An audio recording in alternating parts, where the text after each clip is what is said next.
நன்றல்லது, அன்றே மறப்பது நன்று. வாய்ப்புகள் கிடைக்குது, எல்லாருக்கும் பயன்படுத்திக் கொள்ள வேண்டும் தான், சரி தப்பு இல்லை. அதுபோல சென்ற காரியம் வெற்றி அடைய இந்த முருகன் திருவருள் புரியட்டும். அந்த வகையில் இந்த இடத்தினுடைய சிறப்புல வள்ளலாற்றுக்கு சொன்ன ஒண்ணு, வள்ளலார் சொன்னாரு, காய்ச்சல் என்னையா கடிதம் போட்டா வரும்னாரு. செட்டியார் கோவப்பட்டவர் நின்னவனாரு, சரி வந்த வேலையை பாருங்கன்னாரு. பெரிய புராணம் படிச்சாரு, அதுல மகிழ்ச்சி அடைந்து நாளைக்கு தம்பி ராமலிங்க நீங்களே வந்துருங்க, உங்க அண்ணனை வர வேண்டாம்னு சொல்லுங்க. இதான் மாற்றம். அப்பேற்பட்ட வள்ளலார் மேலே வழக்குங்க, வழக்கு. ஆறுமுக நாவலர் என்ற ஒரு தனி மனிதன் 13 பேரை சேர்ந்து ஒரு குழுவா சேர்த்து ஒரு வழக்கு தொடுத்தாச்சு. வழக்கு நீதிமன்றத்துக்கு வருது. நீதிமன்றத்துப்படி வள்ளலார் நீதிமன்றத்துக்கு வரணும்னு உத்தரவு. சரி, எதுக்கு வழக்கு தொடுத்துருப்பாங்கன்னு நானும் ரொம்ப நாளா யோசிச்சேன். ஏன்னா நாட்டுல எவ்வளவோ அக்கிரமம் பண்றேன் பூரா நல்லா தர்றேன், மலையை உடச்சி விக்கிறாங்க அவன் வெள்ளைன்னு சொல்லி மாத்திடுறேன், மண்ணள்ளி விக்கிறான் அவன் பூரா வெள்ளைன்னு சொல்லி மாத்திடுறேன், நாட்டுல உள்ள இயற்கை பேர் அழிவுகளை ஏற்படுத்துற மனுஷன் பூரா நல்லா தர்றேன். வள்ளலார் மேலே வழக்கு. ஆறுமுக நாவலர் தலைமையில நீதிமன்ற உத்தரவு உள்ள வரணும்னு உள்ள நுழைகிறாரு. உட்கார்ந்து இருந்த எல்லாரும் எந்த தின்னு கும்பிட்டாக. வள்ளலாரை கும்பிட்டவரு ஆறுமுக நாவலரும் நீதிபதியும். நீதிபதி கேட்கிறாரு, நீதானே அவருக்கு எதிர்த்து நீதானே வழக்கு தொடுத்த, நீ ஏன் கும்பிட்டேன்னு. சரி, இப்ப அவர் சொன்னார், என்னன்னு தெரியலங்க, அவரை பார்த்தா கும்பிடன்னு தோணிருச்சு, கும்பிட்டேன்னாரு. அன்னைக்கே வழக்கு தள்ளுபடி ஆச்சு. இன்னைக்கும் பாருங்க, நம்ம மனசு சில பேரை பார்த்தா கும்பிட தோணுது. மச்சான் நல்லா இருக்கலாம் தம்பி கேட்கிறோம்ல, சில பேரை பார்த்தா கும்பிட தோணுது, சில பேரை பார்த்தா கும்பிடு தொலைக்கணும்னு தோணுது. படுத்துறாங்களே அதிகாரிகளை எல்லாம் கும்பிடுறது அன்பினாலையா, என்ன தேவை கெடுதல் பண்ணுவானே கும்பிட வேண்டியிருக்கு. இந்த உலகம் போற போக்கு அப்படி இருக்கு. இருந்தாலும் இந்த இடத்தின் சிறப்பை பார்க்கின்ற பொழுது அடுத்த நிலம் முல்லை நிலம், அதற்கு கடவுள் எல்லாம் வல்ல திருமால், பச்சைமா மலை போல் மேனி, பவளவாய் கமல செங்கன், அச்சுதா அமரர் ஏரே, ஆயிரதம் கொழுந்தே என்னை இச்சுவை தவிர யான் போய் இந்திர லோகம் ஆளும் அச்சுவை பரிது வேண்டேன் அரங்கமா நகருளானே என்று ஆழ்வார்கள் பாசுரத்தின்படி எம் பாட்டன் மகாவிஷ்ணு இந்த நிலத்தில் குடிகொண்டிருக்கின்றார் என்பதனால் திருப்பதி மலை வாழும் வெங்கடேசா, திருப்பதி மலை வாழும் வெங்கடேசா, திருமகள் மலை வாழும் ஸ்ரீனிவாசா, ஏழு மலை வாசா, திருப்பதி மலை வாழும் வெங்கடேசா.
நன்றி நன்றி நன்றி.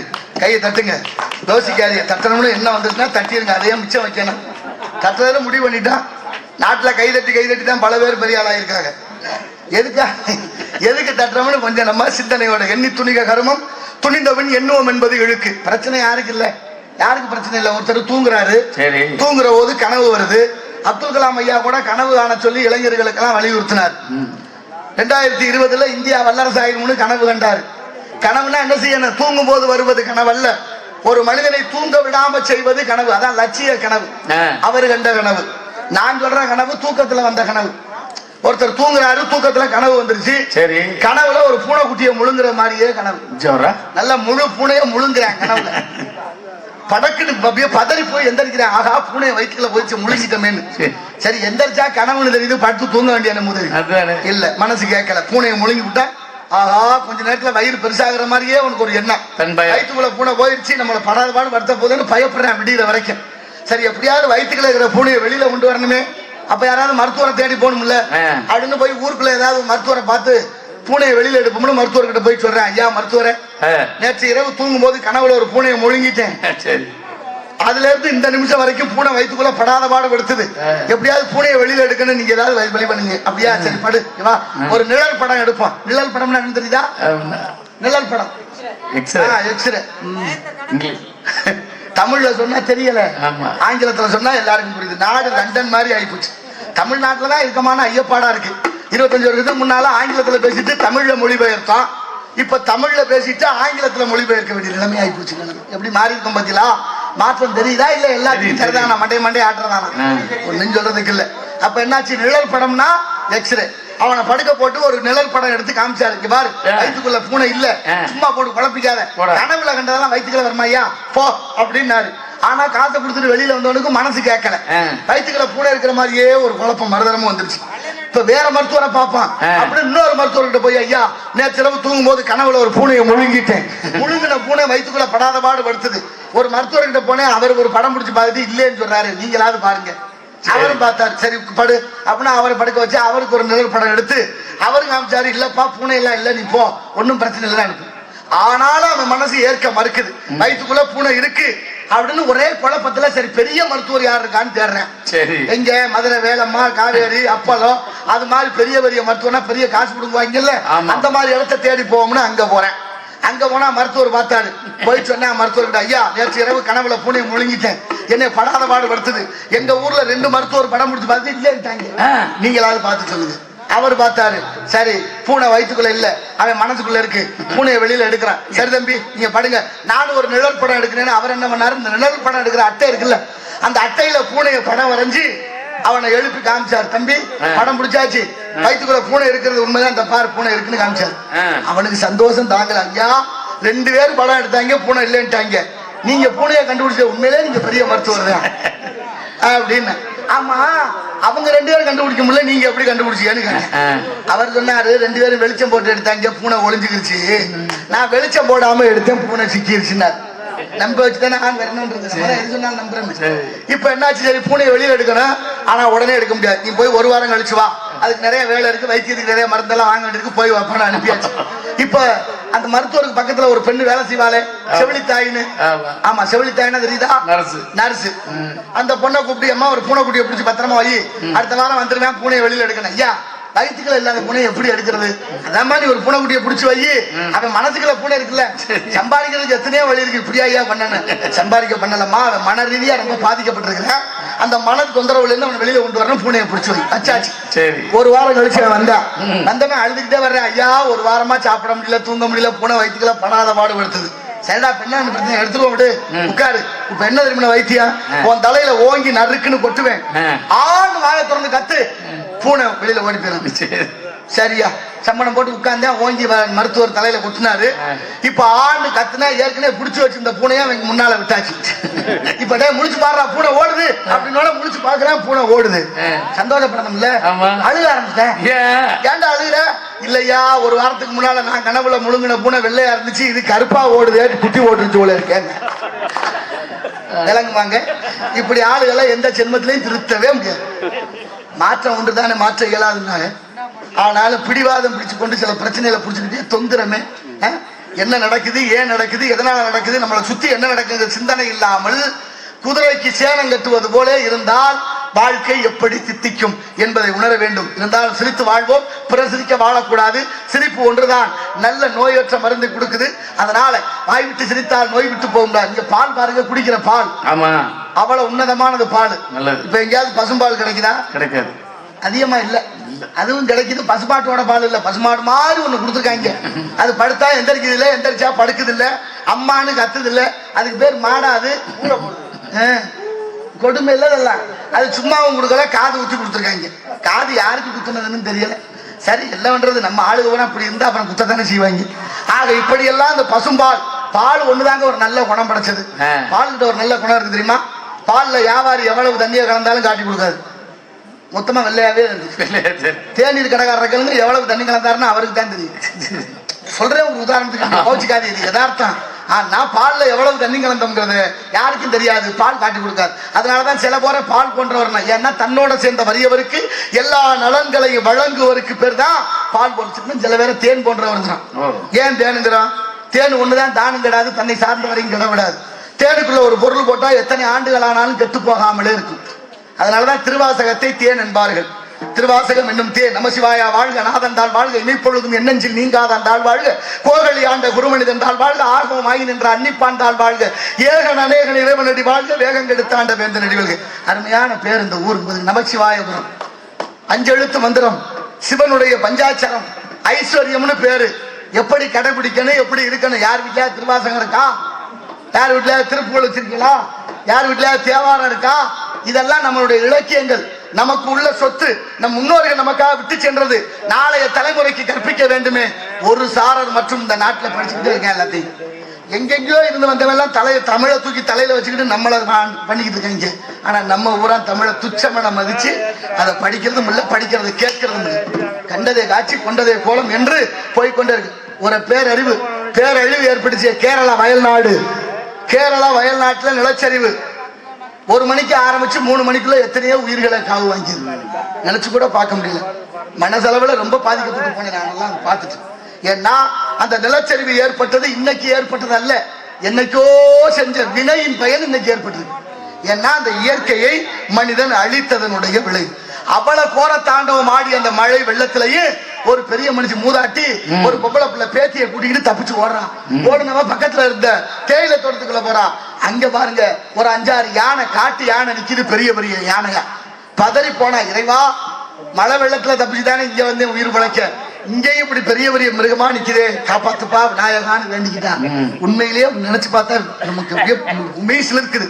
விடுகிற வரைக்கும் அந்த யானைகள் 5 யானையும் அந்த பேத்திக்கும் பாட்டிக்கும் பாதுகாவலா இருந்தது என்றால் நம்ப முடிகிறதா உங்களால? நினைச்சு பாருங்க, எவ்வளவு பெரிய ஆச்சரியம், எவ்வளவு பெரிய இந்த விஞ்ஞான உலகத்துல. அப்படின்னா என்ன அர்த்தம்? காலையில மீட்பு குழுவினர் போய் மீட்டு கொண்டு வர்றாங்க, அது வரைக்கும் நிக்குது யானை, அவங்கள விட்டு போகல, பாதுகாப்பா இருந்து. அப்படின்னா என்ன அர்த்தம்? விலங்குகள் மிருகங்கள் எல்லாம் மனிதனா மாறிடுச்சு, மனுஷன் பூரா மிருகமா மாறிக்கிட்டு இருக்காங்கிறத உணர்த்துது நமக்கு இந்த இறைவன். அப்பப்ப சொல்லிக்கிட்டே இருக்காரு. ஆனாலும் மனிதனுக்கு 6 அறிவு இருக்குன்னு நினைக்கிறான். எத்தனை பேர் பயன்படுத்துறோங்கிறதான் பிரச்சனை. 2 மனிதனெல்லாம் தெரிந்து கொண்டான், வகை புரிந்து கொண்டான், இருந்த போது மனிதனுக்கு ஒன்றும் தெரியவில்லை.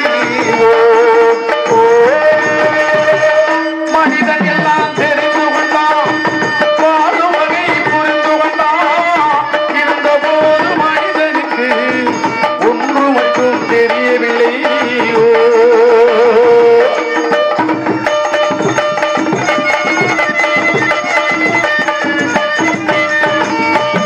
குரலில் குயில்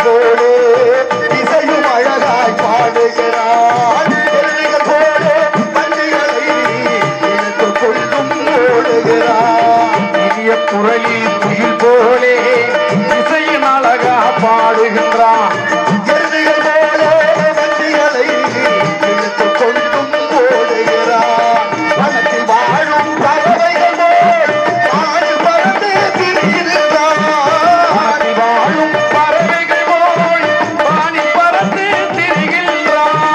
மனிதனாக வாழ மட்டும் மனிதனுக்கு தெரியவில்லை. மனிதெல்லாம் தெரிந்து கொண்டான்,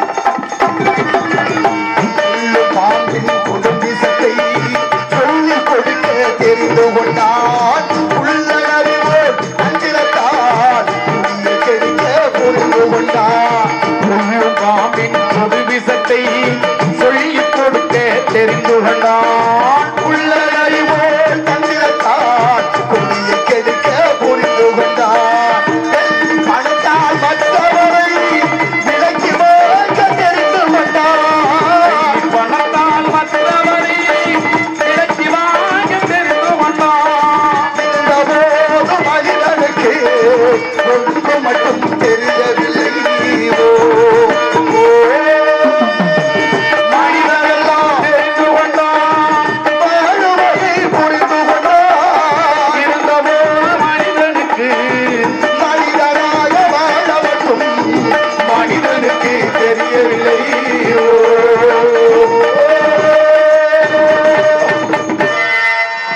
நன்றி நன்றி நன்றி. எல்லாம் தெரியுது மனிதனுக்கு, என்ன தெரியல? அத்தனையும் தெரியுது. தவறுன்னு தெரிஞ்சு அதையும் செய்ய தோணுது. தவறுன்னு தெரியுது, செஞ்சா யாரு என்ன பண்ண போறாரு? அப்புறம் செய்ய தெரியாம செஞ்சுட்டு மாட்டிக்கிறது. இவ்வளவு கொடுமை நாட்டுல நடக்குது. தர்மத்தின் வாழ்வு தன்னை சூதுகவும் இறுதியிலே தர்மம் வெல்லும். தாய்மார்கள்லாம் வீட்டு வாசல்ல அரிசி மாவுல கோலம் போட்டாங்க. இன்னைக்கு யாராவது அரிசி மாவுல கோலம் போடுறாங்களா கேளுங்க. நான் சில ஊர்களில் பார்த்திருக்கேன், போறேன் தண்ணியே தெளிக்கிறது இல்லையா. அதுலயும் மாமியா மருமகன்னா சொல்லவே வேண்டாம். எப்படி அந்த அம்மா போடும்னு இந்த அம்மா தூங்கும், இந்த அம்மா போடும்னு அந்த அம்மா தூங்கும். வாசல் வெறு வாசலா போய் கிடக்கும். அரிசி மாவுல உணவு கொடுத்தோம், எறும்புக்கு கோலம் போட்டோம். ஏன் தெரியுமா? எறும்பு சாப்பிட்டா வம்சம் நல்லா இருக்குமேங்கிறது ஐதீகம். நீங்க ஒரு சாதாரணமான ஒரு எடுத்துக்காட்டு, வீட்டுல சாப்பிடும் போது சோத்துல எறும்பு கிடந்தா என்ன சொல்லுவாங்க? எடுத்து போட்டு சாப்பிடுப்பான், கண்ணு நல்லா தெரியும் சொல்லுவாங்களா இல்லையா? சொல்லியிருக்காங்கல்ல. அதை எறும்பு கிடந்து எடுத்து போட்டு சாப்பிட்டா கண்ணு நல்லா தெரியுங்கிறது இல்ல அர்த்தம். எறும்புக்கு கண்ணு கிடையாது, எறும்புக்கு பார்வை இல்லை.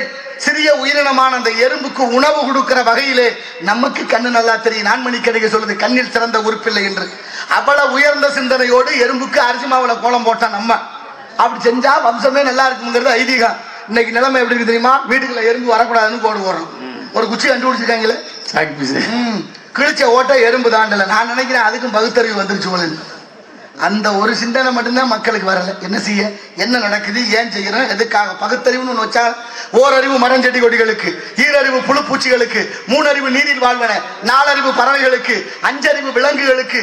அதுல அஞ்சறிவு விலங்குகளுக்கு மனிதர்கள்ல பலவே இருக்குமா. ஆறறிவு தானே மக்கள் என்பார்கள். நீங்க உடுத்துற உட மனுஷனுடைய நடவுடைய பாவனைக்கு தீர்மானிக்குதா இல்லையா? ஒரு பட்டு வேஷ்டி பட்டு சட்டை போட்டுக்கிட்டு நீங்க கட்டிக்கிட்டு வந்து இப்படி கீழே உட்காருவீங்களா? உட்கார மாட்டோம்ல. ஏன் உட்கார மாட்டிய? அழுக்கா போயிருந்தேன். அப்ப அந்த கட்டி இருக்கிற துணி உங்களை உட்கார விடாது. ஒரு பட்டு சட்டை பட்டு வேஷ்டி கட்டினா இங்க உட்கார மாட்டிய.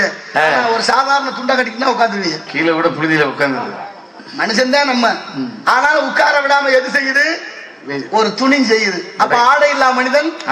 அப்ப எல்லாமே மனிதனுடைய வாழ்க்கையை தீர்மானிக்குதா இல்லையா? யோசிக்கணும்ல. 10,000 ரூபாய்க்கு பட்டுப்படவை வாங்கி கட்டிக்கிட்டு போற ஒரு அம்மா பேருந்து நிலையத்துல பேருந்து வர தாமதமாகுதுன்னா உட்கார்வாலாம் நிப்பாங்க. காலே எடுத்தாலும் பரவாயில்ல, நடமாடிக்கிட்டே இருக்கு. அந்த புடவை உட்கார விடாது. ஒரு கிழிஞ்சு போற புடவையே உன்னை உட்கார விடலைன்னா வாழ்க்கையினுடைய தத்துவம் எவ்வளவு உயர்ந்ததுன்னு நீங்க யோசிக்கணும். எவ்வளவு தத்துவத்தை சொன்னாங்க நீங்க பாருங்க. பெருமாள், என் பாட்டு என் கண்ணே ராமன் போட்டிருக்காங்க, பேர் திருமண்ணுன்னு பேரு.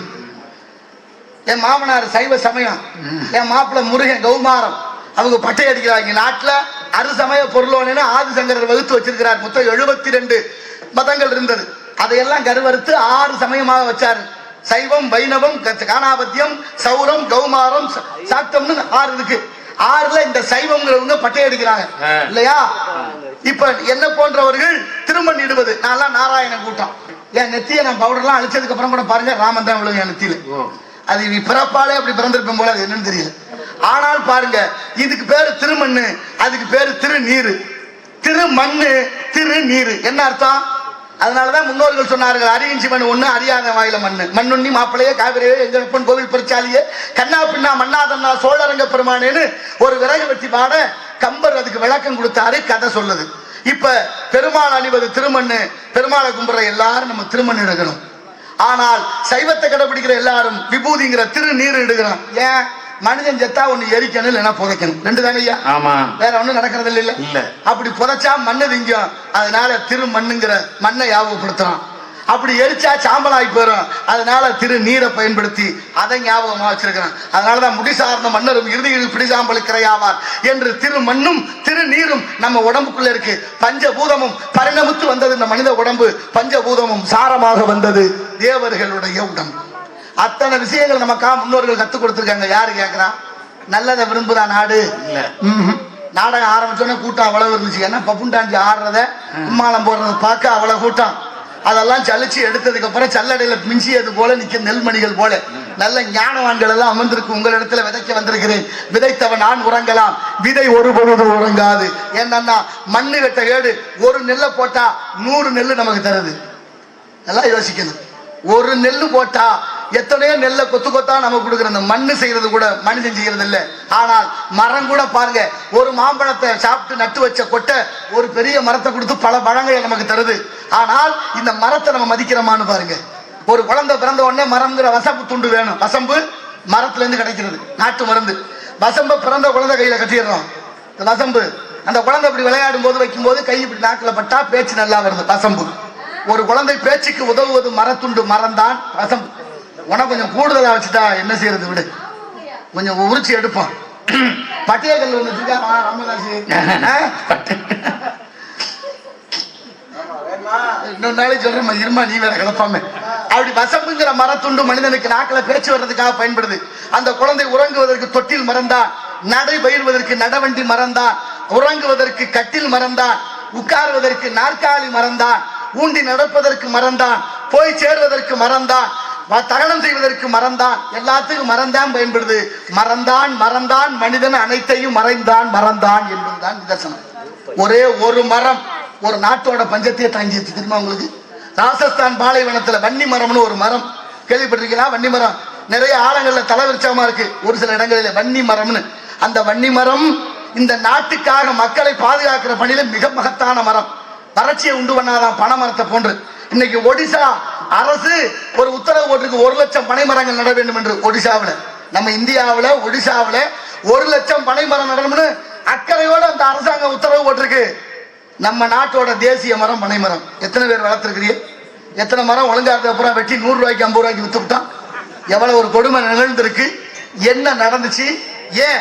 பனைமரம் தான் மின்னல் இடி தாக்குவதிலிருந்து மக்களை காப்பாற்றணும். அப்படி ஒரு மகத்துவம் வாய்ந்த பனைமரத்தை அவர் நட சொல்லிட்டார்.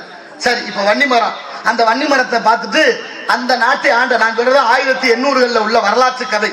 அந்த மன்னன் அறிவிக்கிறான் வீட்டுக்கு ஒரு வன்னி மரம் நடணும்னு. வீட்டுக்கு ஒரு வன்னி மரத்தை நட்டு எல்லாரும் வளர்க்குறாங்க. எல்லாரும் வளர்த்தாச்சு, சோலை காடுகள் ஆயிடுச்சு. இப்ப அந்த மன்னனுக்கு வயசாகி இன்னொரு மன்னன் வர்றேன், எல்லாருமா ஒரு மாதிரி இருக்காங்க. அவர் வந்தாரு, பார்த்தாரு, இந்த வன்னி மர காடெல்லாம் அழிச்சிட்டு ஒரு மண்டபத்தை கட்டுங்கடா, அரண்மனை கட்டணும்னுட்டேன். காடு அழிக்கிறதுக்கு போறாங்க இங்கேருந்து காவலர்கள் எல்லாம். வளர்த்தவங்க என்ன பாடுபடுவாங்க, பிள்ளைய போல வளர்த்து வச்சிருக்கோமே, ஐயா வெட்டாதீங்கன்னு தடுக்கிறாங்க. இல்லம்மா மன்னர் உத்தரவு, இங்க அரண்மனை வரப்போதான், அதனால காட்டை அழிக்கணும். ஐயோ எங்க உயிர் போல அது, அப்படின்னா எங்க கொன்னூட்டு வெட்டுங்கடான்னு எல்லாரும் போய் மரத்தை கட்டி பிடிச்சிக்கிட்டா. 363 பேர் மொத்தம். அந்த மரங்களுக்கா ஒரு மரத்துக்கு 2 உயிர் போயிடுச்சு. மொத்த மரத்தையும் வெட்டுறதுக்கு முன்னால அவர்கள் எல்லாரையும் வெட்டி வீழ்த்திட்டு மரத்தை வெட்டினதாக வரலாறு. ஆனா மரத்தை விட்டு கொடுக்காம உயிர் துறந்தவர்களுடைய எண்ணிக்கை 363 பேர். வரலாறு எத்தனை பேருக்கு தெரியும்? இந்த நாட்டுல மரத்தை சர்வசாதாரணமா புடுங்கியும் போடுறோம், வெட்டியும் போடுறான். மரம் நட சொல்லி அரசாங்கம் உத்தரவு போடுது. வீதி எல்லாம் சாலைகள் ஊரா மரம் இருக்க மரமாது, பறவைகள் கூடு கட்டாது, மழை மட்டும் வரும். மரம் என்பது மற்ற எல்லாருக்கும் பயன்படும் மரம் இருக்கணும். நான் சொல்றேன், உங்களை தயவு செய்து பிறந்த நாள்னு ஒண்ணு பிள்ளைகள் கொண்டாடுறீங்கல்ல, அன்னைக்கு ஒரு மரக்கன்று வாங்கி நடுங்க. அதுல ஒரு ரொட்டியை வாங்கி வச்சு அதுக்கு மேல மெழுகு வத்தியை வச்சு விளக்க பத்த வச்சு ஊதி அணைக்க சொல்லாதீங்க. இந்த கலாச்சாரம் நம்மளுடைய கலாச்சாரமே அல்ல. விளக்கு ஏற்றி பழக்கப்பட்ட தமிழ் சமூகம் இன்று விளக்கு அணைச்சி வாழ்வது வாழ்க்கை அல்ல, இருட்டல்ல வாழ்வு, ஒளி தரக்கூடியதாக வாழ்வு இருக்கணும். அந்த வருங்கால தலைமுறை பிள்ளைகளுக்கு வீட்டுக்கு ஒரு மரம் இல்லை, வீட்டுல எத்தனை பேர் இருக்கல, மரத்தை நடுங்க. மரம் தான் மழை தரும், மழை தான் நம்மை வாழ வைக்கும். இயற்கை பேணாத வரை நம்மை இயற்கை காப்பாற்றாது என்பதை சமூகத்தை புரிந்து கொள்ளணும். அப்படிங்கிறதுனால இந்த இடத்தினுடைய சிறப்புகள் எத்தனையோ இருக்கு. இருந்தாலும் இந்த இடத்தினுடைய சிறப்புல 5 நிமிஷம். உயர்ந்த இடத்தில் இருக்கும் போது உலகம் உன்னை மதிக்கும், உயர்ந்த இடத்தில் இருக்கும் போது உலகம் உன்னை மதிக்கும். இளமை கொஞ்சம் இறங்கி வந்தான் நிழலும் கூட நிற்கும். அதிகாரா தலைவாசல் உள்ள மனிதனுக்கு அப்பை கொண்டது, அப்பை கொண்டது, அதில் அர்த்தம் உள்ளது. பரமசிவன் கழுத்தில் இருந்து பாம்பு கேட்டது கருடா, யாரும் இருந்த இடத்தில் இருந்து வந்தாங்க.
நன்றி நன்றி நன்றி நன்றி நன்றி.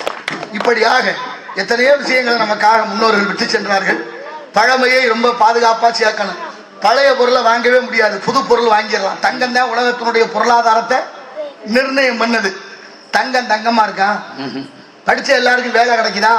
இப்ப பொறியியல் படிச்ச பிள்ளைலாம் வீட்டுக்கு வீடு சோறு கொண்டே கொடுத்துட்டு இருக்காங்க. பாத்தீங்கன்னா முதல்ல ஒரு பொட்டியை சுமந்துக்கிட்டு, அது என்னமோ நிறுவனம் ஆன்லைன் சொமோட்டோ சுகி அந்த எங்கேயோ இருக்கா முதலாளி. இங்க நம்ம படிச்ச பிள்ளைய பூரா உயிரை பணையம் வச்சு சாப்பாடு வாங்கி கொண்டு கொடுக்குற இடத்துல காசு ஒழுங்கா கிடைக்குதான்னா நிறைய இடங்களில் பிரச்சனையாகவும் போகுது. சாப்பாடு என்ன இருக்குன்னு இவர்களுக்கும் தெரியாது. வாங்குறவங்க பிரிச்சு பார்த்தா தான் தெரியும் என்ன சாப்பாடு இருக்குன்னு. எத்தனை ஆமா அது சரி, இது நல்லா இருக்கு இந்த கதை. ஆமா இருக்கலாம். மிச்சம் இருக்கிற சாப்பாட்டா கட்டி கொடுக்குறாங்க. இது என்ன நடக்கும் தானே உண்டே கொடுக்கணும். அதுகளுக்கு சம்பாதிக்கணும், வேற வழி தெரியல. ஒரு வாத்தியார் படிச்சுட்டு வேலை இல்லாம வீட்டுல இருந்திருக்கிறாரு. சரி, அவர் வீட்டுக்காரமா ரொம்ப வருத்தப்பட்டுச்சு. என்னையா வாத்தியாருக்கு படிச்சா வேலை இல்லாம எத்தனை வருஷமா இருப்பாரு? சும்மா ஆமா, வேற ஏதாவது வேலைக்கு போகலாம் தானே, வாத்தியார் வேலை தான் பாப்பியா அப்படின்னு அவர் கோவிச்சுக்கிட்டு சரி ஏதாவது வேலை இருக்கான்னு தேடுவோம்னு போயிருக்காரு. போற வழியில ஒரு மாடு கட்டி கிடந்திருக்கு. மாட்டுக்கு பக்கத்துல ஒரு விளம்பர பதாக இருக்கு. எப்படி மாட்டை சிரிக்க வைக்கணும், அழுக வைக்கணும், அத்துக்கிட்டு ஓட வைக்கணும். இது மூணையும் செய்து விட்டால் 1 லட்சம் ரூபாய் பரிசுன்னு எழுதி இருந்திருக்கு. சரி, அப்படியா இந்த போட்டியில போய் கலந்துக்கிட்டு 1 லட்சம் ரூபாய் பரிசுக்கு முயற்சி பண்ணுவோம் அப்படின்னு வாத்தியார் ரொம்ப மன விரக்தியோட போய் மாட்டு பக்கத்துல உட்கார்ந்து ஏதோ சொல்லியிருக்காரு. மாடு சிரிச்சிருச்சு. அப்புறம் என்ன சொன்னார் இல்ல, மாடு அழுதுருக்கு. அப்புறம் ஏதோ சொல்லியிருக்காரு, மாடு அத்துக்கிட்டும் ஓடிடுச்சு. 1 லட்சம் ரூபாய் பரிசை வாங்கிட்டு வீட்டுக்கு வந்தாரு. வீட்டுக்கு வந்தா அந்த அம்மா சந்தேகப்படுது. ஏன் ஒத்த ரூபாய் கூட புண்ணியம் இல்லாம வீட்டுல இருந்து திடீர்னு 1 லட்சம் ரூபாய் வந்தா என்னமோ பயம் வரும்ல. யாருக்கு பயம் வருது? காசு வந்தா சரி. திருடனாய் பார்த்து திருந்தாவிட்டால் திருட்டை ஒழிக்க முடியாது. புள்ள தப்பு பண்ணிட்டேன்னா ஏன்டா பண்ணான்னு கேட்கணும்ல. சரி சரி விட தெரியாம வச்சுக்கிறேன். 2 மாங்காய் படிச்சுட்டியா கொண்டு வை, இன்னும் 2 பறிச்சிருக்கலாம் பாரு, நம்ம அம்மா வீட்டு கொடுத்துருக்கலாம், அக்கா வீட்டு கொடுத்துருக்கலாம்னு கேட்கற ஆளு எத்தனை பேர் இருக்கிறான்?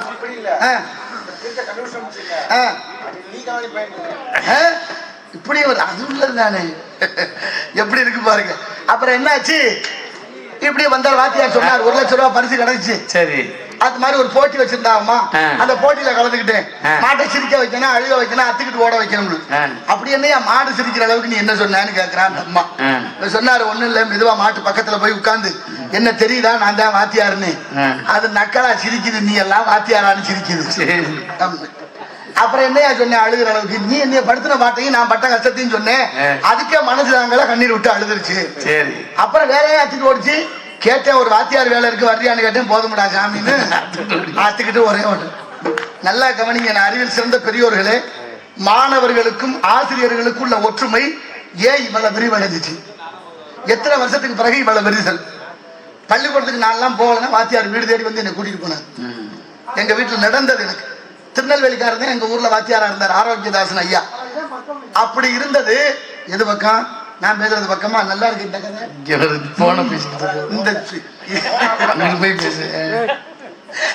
இந்த நாகரிக வளர்ச்சி வேற ஒண்ணு இல்லை. சொல்லுங்க சொல்லுங்க. அப்ப என்னாச்சு, வாத்தியார்களுக்கு மாணவர்களுக்குள்ள ஒற்றுமை ரொம்ப விலகி போயிட்டு இருக்கு. காரணம், இதை திட்டமிட்டே உருவாக்குது ஒரு கூட்டம். 2 பேருக்குள்ள ஒற்றுமை இருக்க கூடாது. ஒற்றுமைனா நாட்டோட வளம் ஒரு வகுப்பறையில தீர்மானிக்குது. வகுப்பறையில மாணவர்கள் தீர்மானம் செய்தால் தான் நாடு நலம் பெறும். அங்க ஒரு சிக்கலை உண்டு பண்ணியாச்சுன்னா உளவியல் ரீதியா உதாரணம் சொல்லவா? தொடர் வண்டின்னு ஒண்ணு ஓடுதுல நம்ம நாட்டுக்குள்ள. தொடர் வண்டி அப்படின்னா என்ன? ரயில் போட்டி. தொடர் வண்டி தான் தெரியாது நிறைய பேருக்கு. அதனாலதான் நீங்க விளக்கம் சொல்ல வேண்டிய இருக்கு பாருங்க. நானும் உங்களை கேட்டுக்கிட்டே இருக்கேன். இப்ப தொடர் வண்டி போற போது அதை கடந்து போறதுக்கு பாதை இருக்குல்ல, சாலை. இந்த சாலையை தொடர் வண்டி வந்து அடைச்சிருவா 2 பக்கமும். அப்ப எப்படி போகணும்? எப்படி போறவங்க இந்த பக்கம் நிக்கணும், வர்றவங்க அந்த பக்கம் நிக்கணும். அதான இடது கை வலது கை இருக்கிற கணக்கு இருக்கு. அது மாதிரி நிக்கிறாங்களா யாராவது? நீங்க மனசாட்சி தொட்டு சொல்லுங்க. நீங்க எல்லாம் அவங்க பாதையில நின்னு சொல்லுங்க. யாரும் கிடையாது. சொல்லுங்க பாப்போம். 2 பேரும் கரெக்டா இருக்கு. மொத்தமா போய் கதவோட அடைச்சுக்கிறீங்க. காவல்துறை அதிகாரியே என்ன பாடு வர்றா அதுக்கு நான் எல்லாம் நான் தினமும் ஒரு பாதையை கடந்துதான் வர்றேன். நான் சரியாத்தான் அங்க நிக்கிறேன். ஒரு பயலும் கேட்கல. அதுல பெரிய வேடிக்கை என்ன தெரியுமா? படிக்காதவங்க போய் நின்னாலும் பரவாயில்ல, படிச்சவங்க கூட போய் முன்னாலதான் நிக்கிறேன். வெக்கமா இல்ல? ஒரு அடிப்படை அறிவு வேண்டாமா நமக்கு? இந்த பாதையில நம்ம போனா அந்த பாதையில அவங்க வரணும், வழி விட்டு நிக்கணுங்கிற சிந்தனை கூட இல்லைன்னா இப்படி இந்த மக்களை வளர்த்தது ஆளாக்குனது யாரு காரணம்? போன பிறகு ஒண்ணுக்கு ஒண்ணு முட்டிக்கிறது போறதே இல்லை. எவ்வளவு அக்க போறீங்க, சண்டை வந்துச்சுங்க. நானும் பாக்குறேன் ஒவ்வொன்னா. அப்ப இந்த அளவுக்கு மனித மூளை சிதைந்து போனதற்கு யார் காரணம்? அதானே யோசிக்கணும். நீங்க கோயில பாத்தீங்கன்னா கோயிலை கட்டினவர்னு ஒருத்தர் இருப்பாரு. யாருன்னு யோசிக்கணும். இந்த உலகத்தை பார்த்தா இந்த உலகம் பூமி இயற்கை இதை படைச்ச ஒருத்தர் இருக்கான்னு யோசிக்கணும். அது மாதிரி ஒரு விஷயத்தை பார்க்கிற போது அந்த விஷயத்துக்குள்ள என்ன இருக்கு கருத்துன்னு நம்ம யோசிக்கணும். அப்ப இத்தனையும் விட்டுவிட்டு நம்ம என்ன நினைக்கிறோம் பாருங்க, இப்படி நம்ம சிதறி போய் கிடக்கிறோம். சிதற வைத்தது யார் என்ற கேள்வி ஒண்ணு வருது. அதை எல்லாரும் யோசிக்கணும். இப்ப வாத்தியார் சொன்ன கிடைச்சிருச்சா? மாணவர்களுக்கு அப்படியா இருக்கு. நீங்க பள்ளிக்கூடத்துல பாருங்க, 11ஆம் வகுப்பு 12ஆம் வகுப்பு பாட புத்தகத்துல என் அறிவில் சிறந்த பெரியோர்களே, தமிழ் மொழி பாடமாக இல்லை, விருப்ப பாடமாக மாறி இருக்கு. ஆமாவா இல்லையா? பதில் சொல்லுங்க. ஆமா. ஏன் மாறிச்சு? ஏன் மாத்தணும்? தமிழ்நாட்டுல தமிழ் மொழிக்கு சிறப்பு இல்லையா? தமிழ் மொழிக்கு மொழி பாடம் வைக்கிறது இல்லையா? மாத்த விட்டு இங்க இருந்தே முறை என்ன வேடிக்கை பார்த்தேன் கேட்க கேள்வி வருதா இல்லையா? நல்லா யோசிங்க. தமிழ்நாட்டுல 5 லட்சம் பேருக்கு எழுத படிக்க தெரியல. தமிழ் கேவலமா இல்ல? வெக்கி தலை முடிய வேண்டாம் தமிழர்கள் ஆகியனால் யாமறிந்த மொழிகளிலே தமிழ் மொழி போல் இனிதாவது எங்கும் காணோம் என்றார் எட்டயபுரத்து உண்டாசி கவிஞன் மீசை கவிஞன் பாரதி. தமிழர்களுக்கே 5 லட்சம் பேருக்கு எழுத படிக்க தெரியல. தமிழ்னா ஒரு மொழியை இழந்தால் இனத்தை இழப்போம், இனத்தை இழந்தால் வளத்தை இழப்போம். நாளைக்கு நாமெல்லாம் அகதிகளாக ஓடும் நிலை வரும் என்பதை என் அறிவில் சார்ந்த தமிழ் பெருமக்கள் சிந்திக்கணும். தமிழ் தெரியல, எவ்வளவு கொடுமை இதெல்லாம். தமிழ் மொழி பாடமாக இல்லை, அத்தனையும் விருப்ப பாடமாக. இன்னொரு விஷயம் தெரியுமா? அந்தந்த மாநிலத்தினுடைய மொழியில படிச்சாதான் பட்ட படிப்பு வாங்கலாம், சட்டம் இருக்கு, இருக்கா இல்லையா? ஆனா தமிழ்நாட்டுல மட்டும்தான் தமிழே படிக்க வேணாம், பட்டம் வாங்கிக்கலாம். எவ்வளவு பெரிய கொடுமை. அப்ப தமிழர்களை வஞ்சிப்பது இல்லையா இது? சரி, நம்ம கணத்துக்கு பெரிய இடத்து போலாம், அரமணை கோழி முட்டை அம்மிகளை உடைக்கும், நம்ம அதெல்லாம் தாங்குமான்னு தெரியல. இருந்தாலும் இந்த உலகம் போற போக்குகளை நினைச்சு பாருங்க. நம்ம எல்லாம் படிக்கும்போது ஒரு கதை இருந்துச்சுல்ல, பாட்டி வடை சுட்ட கதை. ஒரு கிழவி வடை சுடுவா, பாட்டி வடை சுட்ட கதை. பாடப்புத்தகத்துல 1வது 2வதுல பாட்டி வடை சுடுவா. ஒரு காக்கா ஓடியாந்து கிழவிக்கு தெரியாம வடையை தூக்கி ஓடி போயிடும். அது போய் மரத்துல வச்சிருக்கா. அங்க ஒரு நரி வரும். நரி வந்து அந்த பாட்டியை பார்த்து காக்கையை பார்த்து சொல்ல, நீ ரொம்ப அழகா இருக்கிற, உன் குரல் ரொம்ப இனிமையா இருக்கு, எல்லாரும் பேசிக்கிறாங்க, ஒரு பாட்டு பாடு நானும் கேட்கிறேன் அப்படின்னு நரி சொன்னோன்னா அது பேச்ச நம்பி காக்கா வாய பழக்க வடை கீழே விழுக நரி தீட்டு. இந்த கதை தானே படிச்சோம். ஆமா, நீங்க படிச்சீங்களா இல்லையா? படிச்சேன், நானும் படிச்சேன்ல. அந்த கதையின் மூலமா நம்ம கத்துக்கிட்ட கருத்து, இந்த கதையின் மூலமா நமக்கு பாடநூல் கழகம் சொல்லி கொடுத்த தத்துவம் என்ன என்ன சொல்லி கொடுத்துருக்காங்க தெரியுமா? பாட்டியை ஏமாத்த காக்கைக்கு சொல்லி கொடுத்து, காக்கையை ஏமாத்த நரிக்கு சொல்லி கொடுத்து, அந்த பாடத்தை படிச்சுட்டு நாட்டுல ஒருத்தன் கூட உண்மையால பூரா ஒருத்தன் ஏமாத்திட்டே தர்றேன். மனுஷன் சாப்பிடுறான்டா தம்பி பயிலே, மாறுவதப்போ தீர்வதப்போ நம்ம கவலைன்னு பட்டுக்கோட்டையார் பாடிய வாசகம் தான் ஞாபகத்துக்கு வருது. இதே கதையை இதே பாட புத்தகத்துல 1வது 2வதுல சீனாவில் வச்சிருக்காங்க. சைனான்னு சொல்றோம்ல, சீன தேசம். அந்த சீனாவில் வச்சிருக்கிறேன். சின்ன பிள்ளைகளுக்கு பிஞ்சு மனசுல நல்லதை விதைக்கணும், நஞ்சு விதைக்க கூடாது. ஆனா நாட்டுல நிறைய நஞ்சு விதைக்கப்படுகிறது. இப்ப அந்த பள்ளிக்கூடத்துல பாடம் வச்சாச்சா, அங்கேயும் ஒரு பாட்டி வடை சொல்றான், சரி, அங்கேயும் ஒரு காக்கா வருது. ஆனா திருட சொல்லி வைக்கலாமே. பாட்டிகிட்ட போய் காக்கா பேசுது, பாட்டி பசிக்குது, வடை இருந்தா தர்றியா? ஆனா பசிச்சா கேட்கலாம்னு சொல்லி கொடுக்குறேன். சின்ன பிள்ளைகளுக்கு எப்படி சொல்லி கொடுக்கணும்? பசிச்சா கேட்கலாம், தப்பு இல்ல, ஆனா திருடக்கூடாதுன்னு சொல்லி கொடுக்குறேன். இப்ப பாட்டிகிட்ட போய் காக்கா கேட்டோம்னா பாட்டி சொல்லுது, உன் பசி எனக்கு புரியுது, நான் என்ன செய்ய, மழை பெஞ்சு விறகு ஈரமா போச்சு, அடுப்பு பத்த வைக்க முடியல, வடை சுட முடியாது. உடனே காக்கா சொல்லுது, கவலைப்படாத பாட்டி, நான் தங்கி இருக்கிற கூட்டுல ஈரம் இல்லாத குச்சி விறகு இருக்கு, கொண்டாந்து தர்றேன் அப்படின்னு போய் கூட்டுல இருக்கிற குச்சியை பறிச்சு வந்து கொண்டு வந்து கொடுக்குது. காக்கா மூலமா உழைக்க சொல்லி கொடுக்குறேன். உழைப்புக்கு தகுந்த ஊதியம் பெறணும் இல்ல. விறகு கொடுத்த காக்கா பாட்டியை கொஞ்சம் சத்தமா கடிச்சு, பாட்டி விறகு கொடுத்துட்டு வடையை சுட்டு கொடுன்னுச்சு. அவளும் மெல்ல மெல்ல ஒரு வடையை சுட்டு ஒண்ணு கொடுத்தான். வாங்கிட்டு போய் காக்கா மரத்து மேல உட்காந்துச்சு. சோதனைக்குனால அங்க ஒரு நரி வந்துச்சு. ஆனா அந்த காக்கா ஏமாறுறேன். ஏன் தெரியுமா? அது இந்தியா காக்கா, குறிப்பா தமிழ்நாட்டு காக்கான்னா வாய பிளந்திருக்கான். அது சைனா காக்கா வடைய காலுக்குள்ள வச்சுக்கிட்டு கா கா கா என்று கத்தியது. மொத்த காகம் ஒன்று கூடி நரியை அடித்து துரத்தியதாக பாட முடிவடைகிறது. அது பாடமா இது பாடமா? எப்படி நம்ம பிள்ளைங்க ஒழுங்கா இருக்கும்? மாணவர்கள் எப்படி செம்மையாக இருப்பார்கள்? வெற்று காகிதம் மாணவர்கள். ஆசிரியர்னா என்ன அர்த்தம்? ஆசிரியர்னா குற்றம், ரியர்னா களைவது. மாணவர்களுடைய குற்றங்களை களைந்து இந்த சமுதாயத்தில் நல்லவனாக மாற்றி காட்டுவது ஆசிரியர் பணி, மகத்தான பணி. ஆனா இன்னைக்கு ஆசிரியர்களுக்கு மாணவர்களுக்கு விரிசல் அதிகமாகிடுச்சு. படிக்கிறாங்க, உட்கார்ந்து படிக்கலாம், நின்றுகிட்டு படிக்கலாம், படுத்துக்கிட்டு படிக்கலாம், படிச்சாலும் படிக்கலாம், வாத்தியார்களை கலத்துக்கு போடலாம், என்ன வேணாலும் செய்யலாம் அப்படிங்கிற அளவுக்கு மாறிக்கிட்டே போனது. காரணம், 5 வயசுல பிள்ளை சொல்றேன் எங்க அப்பா ரொம்ப தங்கமானவர், எங்க அப்பா மாதிரி அப்பாவை பார்க்க முடியாதுங்கிறேன். 10 வயசானு சொல்றேன் எங்க அப்பா நல்லவர் தான், இருந்தாலும் அப்பப்பா கத்துவாரு, புத்தி சொன்னா பிடிக்கல. 15 வயசுல அம்மாவை பார்த்து சொல்றேன், அம்மா உன் வீட்டுக்காரர் சொல்லி வை, தேவையில்லாம என் விஷயத்துல தலையிடாரு, நல்லா தெரியாதுங்க. நடக்குது எத்தனை வீட்டுல. அப்புறம் 20 வயசான தலையில அடிச்சுக்கிறேன், எப்படிமா அந்த ஆளை கட்டிட்டு விடுவோம். ஐயோ கடவுளே, 2 பேரும் பேரம் பேத்தி இருக்க போற நேரத்துல. அப்புறம் 30 வயசுல சொல்லுவேன், நான் எங்க அப்பாவோட பேசுறதே இல்லைங்க, ஏப்பா எது செஞ்சாலும் குத்தம்ங்கிறாரு, லூஸ் மாதிரி பேசிக்கிட்டு இருக்காருங்க. மண்டையில முடி வெட்டிட்டு வாங்கடான்னா கோடு போட்டு ரோடு போட்டு நாகரிகம் அதுக்கு பேரு, பண்பாடு அதுக்கு பேரு, கலாச்சாரம் அதுக்கு பேரு. என அறிவு சார்ந்த தமிழ் பெரியோர்களே, கோடு போட்டதுனால எது வருமானம் வருதா இல்ல அறிவு தெளிவு வருதா? ஒண்ணு இல்ல. சிகை அலங்காரம் என்பது முக அழகை காட்டணும். அலங்கோலமா திடுறாங்க. கேட்டா நாகரிகம் ஒத்த வார்த்தை. பெரிய பிள்ளைய செஞ்சாலும் பரவாயில்லைங்க, ஒரு சின்ன பிள்ளைய கூட்டிட்டு போய் அவங்க அம்மா கோடு ஓட்டு கூட்டிட்டு வரான். எதுக்கு அந்த கோடுன்னு அந்த தாய்க்கும் தெரியாது, பிள்ளைக்கும் தெரியாது. எப்படி மாறி போனோம்? என்ன வச்சிருக்கிறோம் நம்ம? ஒண்ணு இல்ல. கலை இல்லை, இலக்கியம் இல்லை, மொழி இல்லை, பண்பாடு இல்லை, கலாச்சாரம் இல்லை. அத்தனை இழந்து வந்து கொண்டே இருக்கிறோம் என்பது நிதர்சனமான உண்மை. சில பேருக்கு ஏற்க மறுக்குது. யதார்த்தத்தை ஏத்துக்கிட்டா தான் பிரச்சனை நம்ம வாழ்ந்துடலாங்க. அதான் முடியல. அப்புறம் 40 வயசானா சொல்லுவான் பாருங்க, கல்யாணம் ஆகி புள்ள ஊட்டி வந்துடும். அப்ப சொல்லுவான், ஏன்டா அந்த பாடுபடுத்துறிய? அந்த காலத்துல அவளை வறுமையிலேயே எங்களை எல்லாம் எங்க அப்பா எப்படி வளர்த்தாரு தெரியுமா? எங்க அப்பா மாதிரி அப்பாவை பார்க்க முடியாதுங்க. 40 வயசுல எப்ப 40 வயசுல 5 வயசுல சொன்ன வார்த்தையை திரும்ப கேட்க 35 வருஷம் இடைவெளி தேவைப்படுது. இது யதார்த்தம். இதுதான் வாழ்க்கை. இக்கரைக்கு அக்கறை பச்சை, அக்கறையோட இருந்தா இக்கரையும் பச்சை என்பதை உணர்ந்து யதார்த்த வாழ்க்கைக்கு மாறிவிட்டோம் என்றால் இயற்கை நம்மை வாழ வைக்கும் என்பதை உணர்வோம். அந்த வகையில் இந்த இடத்தினுடைய சிறப்பை பார்க்கின்ற பொழுது எல்லாம் காசா லேசா, காசா லேசா, காசுதான் அத்தனை திருமணி. எல்லாத்துக்குமா காசு வந்து சேரும். கோடி கோடியா பணம் வச்சிருந்தவனும் மண்ணுக்குள்ள விட்டாங்க. கோடீஸ்வரர் வீட்டுல பிள்ளை பிறந்தாலும் பிள்ளைதான், குழந்தை பிறக்கும் போது குழந்தை. கோடீஸ்வரர் வீட்டுல செத்து போனாலும் குழந்தை. ஏழை வீட்டுல பிறந்தாலும் குழந்தை, ஏழை வீட்டுல இறந்தாலும் பிணம். எப்படி பார்த்தாலும் பிறக்கும் போது குழந்தை, சாகும் போது பிணம். இடையில வாழ்ற வாழ்க்கை ஏற்றத்தாழ்வுகளை நிர்ணயம் பண்ணும்னா அந்த வாழ்க்கை வாழ்க்கையா? இருந்தாலும் இறந்தாலும் பேர் சொல்ல வேண்டும், இவர் போல யார் என்று ஊர் சொல்ல வேண்டும் என்ற வகையில் நாடகம். பணபந்தியிலே குழம்பு பையிலே இதை பார்த்து அறிந்து நடக்காதவன் மனிதனில்லே, பிழைக்கும் மனிதனில்லே.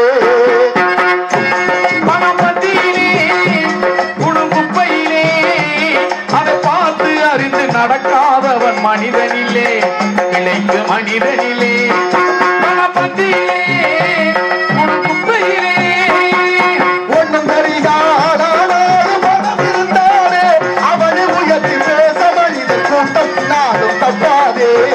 ஒன்றும் தெரியா ஆளானாலும் பணம் இருந்தாலே அதை உயர்த்தி பேச மனித கூட்டம் நாடும் தப்பாது.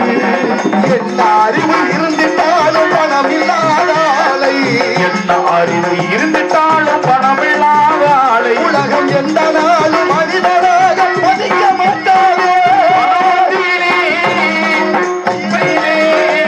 அதை பார்த்து அறிந்து நடக்காதவன் மனிதனில்லை, விளைவு மனிதனில்லை.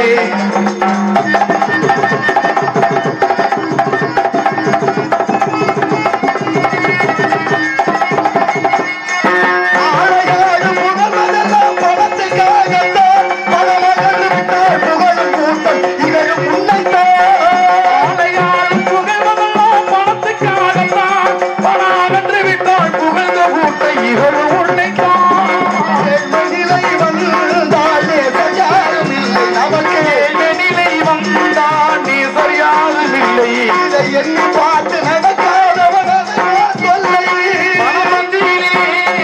உணவு பையிலே அதை பார்த்து அறிந்து நடக்காதவன் மனிதனில்லே, பிழைக்கு மனிதனில்லே.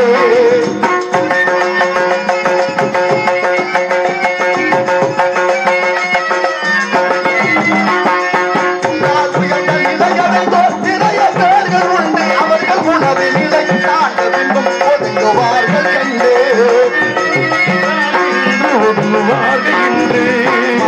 அவரை மதிப்பினியும் துணிவுமே கொண்டு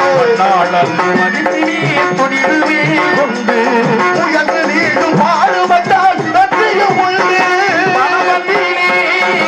உனக்கு பையிலே பார்த்து அறிந்து நடக்காதவன் மனிதனில்லே, பிழைக்கு மனிதனில்லே. பணபந்தியிலே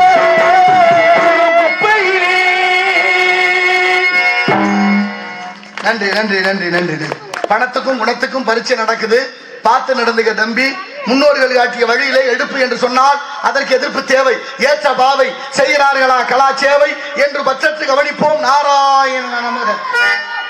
ஆலோலம் சோ, அற்புதமான கானம். ஆலோலம் சோ, ஆலோலம் சோ என்று ஓம் என்ற பரணவத்தை உச்சரித்துக் கொண்டிருக்கின்றார் வள்ளி. யாருக்காக? முருகனுக்காக. குறிஞ்சி நிலம், குமர கடவுள் குடிகொண்ட இடம், மலையும் மலை சார்ந்த இடம். வந்த வினையும் வருகின்ற வல்வினையும் கண்டன் என்று சொல்ல கலங்குமே செந்தில் நகர் சேவகா என்று திருநீர் அணிபவர்க்கு மேவ மாறாதே வினை என்பார் அருணகிரிநாதர். அந்த வகையிலே கந்தன், முருகன், கடம்பன், கார்த்திகேயன், அழகன், குழகன், குக்குடகதாரி, மஞ்ச ஏரி, சேயோன், செட்டிமகன், குறிஞ்சி வேந்தன் என்று சொல்லக்கூடிய பெயர்களை உடைய முருகன் குமரன் குடிகொண்டிருக்கின்றார். மாயோன் மருகன், மால் மருகன் என்று பெயருடைய அத்தனை தெய்வங்களை ஒன்றடக்கியவர் முருகப்பெருமான். அவரை வணங்கினால் அவர் எல்லா நலன்களையும் கொடுப்பார்னு நிறைய கதைகள் இருக்கு. நீங்க பாருங்க, மாவீரன் அலெக்சாண்டர்னு வரலாறு படிச்சோமா? நம்ம பாடப்புத்தகெல்லாம் இருந்துச்சு. எந்த நாட்டுக்காரரோ மாவீரன் அலெக்சாண்டர், அதையெல்லாம் படிச்சோம். அவர் சாகிற போது பக்கத்துல இந்த உதவியாளர்கிட்ட ஒரு கட்டளை போடுறாரு, எப்படியும் செத்து போயிடுவேன், இறந்ததுக்கு அப்புறம் என் உடம்ப சவப்பெட்டியில வச்சு தூக்கிட்டு போவீங்கல்ல, அப்படி தூக்கும் போது யாரு நீங்க எல்லாம் தூக்கப்படாது, இந்த நாட்டுல உயர்ந்த மருத்துவர்கள் யாரா இருக்காங்களோ அந்த மருத்துவர்கள் தான் சுமந்து செல்லணும், வேற யாரும் தொடக்கூடாது. சரியா? உத்தரவு. சரி, உயர்ந்த மருத்துவர்கள் தான் என்னுடைய சவப்பெட்டியை தூக்கணும். ரெண்டாவது, சவப்பெட்டிகளை என்னுடைய உடம்ப வைக்கும் போது கை ரெண்டையும் இப்படி வைக்காம வெளியில வச்சு கை வெளியில தெரிகிற அளவுக்கு தூக்கிட்டு போங்க. சரி, ரெண்டாவது உத்தரவு. மூணாவதாக, நான் சம்பாதிச்சு வச்சிருக்கேன்ல, நான் பல நாடுகளை என் குடையின் கீழ் ஆண்டேன், மாவீரன் அலெக்சாண்டர், அப்படிப்பட்ட பேர் பெற்ற நான் எல்லாம் சம்பாதிச்சு வச்சிருக்கேன் பாருங்க. தங்கம், வெள்ளி, வைரம், வைடூரியம் எத்தனையோ இருக்கு, காசு பணம் எல்லாத்தையும் சாலையில தூக்கிட்டு போறது இறச்சிக்கிட்டே போங்க, யாராருக்கு எதாவது கிடைக்குதோ எடுத்துக்கட்டும், அதை யாரும் தடுக்காதீங்க அப்படின்னு சொல்லியாச்சு. இப்ப அதுக்கப்புறம் கேட்கிறான், ஐயா எதுக்கு மருத்துவர்கள் தான் சுமக்கணும்னு ஒரு கட்டளை போடுறீங்களா, எதுக்கு? அவர் சொன்னாரு, மாவீரன் சொல்றாரு, எந்த சூழ்நிலையிலும் மனிதன் இறந்து போவான் என்பது உண்மை, அந்த மரணத்தை எவ்வளவு பெரிய மருத்துவராலும் வெல்ல முடியாது என்பதை இந்த உலகம் உணரணும், மரணம் உயர்ந்தது என்பதை இந்த உலகம் உணர்வதற்காக மருத்துவர்களை தூக்க சொல்லுங்க. அடுத்து ரெண்டாவது, கை ரெண்டே வெளியில வைக்க சொன்னீங்களே, ஆமா உலகத்தையே கட்டி ஆண்ட மாவீரன் செத்து போறேன், சும்மா ஒண்ணும் இல்ல கையை வச்சுக்கிட்டு போறேன், ஒன்னையும் கொண்டு போகலன்னு உலகத்துக்கு தெரியணும், கை ரெண்டையும் வெளியில வைக்கணும். மூணாவதா, எல்லாத்தையும் இறக்கி சொன்னீங்க, ஆமா ஒருவேளை வீட்டுல வச்சுட்டு போயிட்டு நினைச்சிட்டா எல்லாத்தையும் வீதியில இறச்சிருங்க, மக்களுக்கே போய் சேரட்டும்னு. சரி, அவ்வளவு தூரம் தியாகமா அவ்வளவு வாழ்க்கை வாழ்ந்த அந்த அலெக்சாண்டர் தான் இப்படி செஞ்சாரான்னு பார்த்தா, எதுவுமே சம்பாதிக்காம எதுவுமே இல்லாம நம்ம நாட்டுல ஒருத்தர் எளிமையா வாழ்ந்துருக்கு. அவர் வாழ்ந்த காலத்துல நம்ம எல்லாம் வாழ்ந்தோங்கிற நினைக்கிற போது மிகப்பெரிய மகிழ்ச்சி. ஆனா நமக்கு அந்த சிந்தனை எல்லாம் வருதாங்கிறத இங்க சிக்கல. யார் அவரு? நமது பக்கத்து மாவட்டமான ராமநாதபுரம் மாவட்டம் ராமேஸ்வரத்துல பிறந்த முன்னாள் ஜனாதிபதி ஐயா அப்துல் கலாம் ஐயா.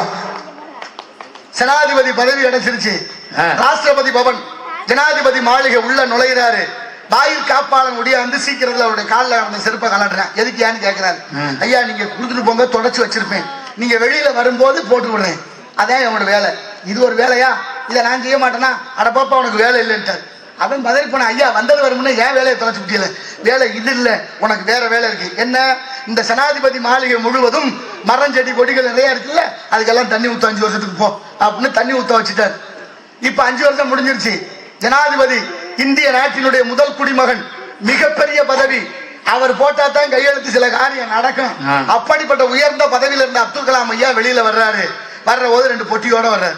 இப்ப தண்ணி ஊத்த சொல்லி 5 வருஷத்துக்கு முன்னால அனுப்புனார்ல, அவரை கூப்பிட்டு தம்பிங்க வாங்க இந்த பொட்டி 2ஐயும் கழுவிட்டு மகிழுந்துல எடுத்து வைங்கன்னாரு. அவர் பயப்படுறாரு, ஐயா கழுவுனா தண்ணி பட்டா உள்ள இருந்து நனைஞ்சு வரும், அதெல்லாம் ஒண்ணும் ஆகாது கழுவி வைங்க அப்படின்னாரு. கழுவி வச்சாச்சு. ஐயா எதுக்கு கழுவ சொன்னீங்கன்னா, 5 வருடம் இந்த நாட்டோட முதல் குடிமனாகிய உயர்ந்த பதவி ஆகிய ஜனாதிபதி பதவியில இருந்திருக்கிறேன்.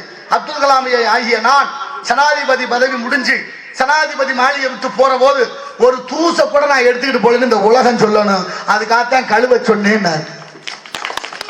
மனசு வருமா? நினைச்சு பாருங்க எவ்வளவு தத்துவம் சொல்லியிருக்காரு. யாராவது கடைபிடிக்கிறோமா? வள்ளலார் சொன்ன மாதிரி கடை விருத்தேன்னு சொல்லுவாரு. ஏய்யா கல்யாணம் பண்ணிக்கலன்னு கேட்கறாங்க, எனக்கு நேரம் இல்லைன்னாரு அப்துல் கலாம் ஐயா. எனக்கு நேரம் இல்லைன்ட்டாருங்க, கல்யாணம் பண்ணிக்கிற.